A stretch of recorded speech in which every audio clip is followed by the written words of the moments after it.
Hey everyone, Nora Shalloway Carpenter here. I hope everyone is doing okay today. It's another day in quarantine, so since we're all cooped up, I thought I'd go ahead and make another short writing video for you guys.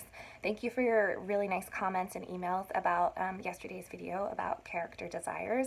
So if you haven't checked that out, you can find it on my website, noracarpenterwrites.com, or on my Instagram, Nora Carpenter Writes. At Nora Carpenter Writes. Sorry. So let's get started. Today we're going to talk about character misbelief. So first, what is character misbelief? That is when your main character believes something about herself that isn't true. And by the end of the novel, the main character usually, not always, but usually learns to reject that misbelief. It's part of their character growth. This belief is really important because it also propels the plot. Just like with the internal and external desire lines, the character's misbelief is helping the main character make choices because they're always, they always have, the misbelief is always influencing them, even if it's not top of mind. Let's see.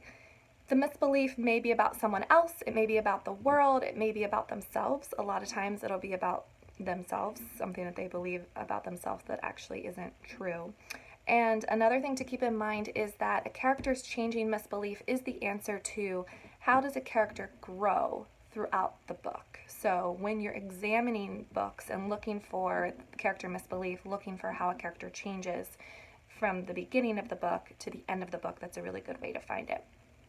I also want to let you know that sometimes character misbelief is called a character's emotional wound. They're the same thing, so those words can be used interchangeably. All right, so just quickly before I get into my book recommendations for today, I want to give you a little bit of an exercise if you don't know what your character misbelief is yet. And it's totally fine. Like when we're writing stories, a lot of times we start writing, we don't really know anything about our characters, so we have to do a little bit of the extra work to figure that out. So if you don't know what your character's misbelief is, just take a few minutes to brainstorm, kind of write down anything that comes to mind, and think about, does this character believe anything about the world or herself that maybe isn't true? So you could start by writing down things that the character does believe, like what's important to this character, what are her values, what's most important to her. And then think about what is maybe not true. So like to the character, it could be that the character believes for some reason she's not worthy of love or she's not worthy of respect. The character could believe that he's responsible for something that we later find out is an accident, but he holds himself responsible, and so that impacts how he behaves throughout the entire novel. It could be like this idea, a black and white idea, like the character believes that the world and the universe are always just and that things will just always work out no matter what. So these are all examples of character misbelief.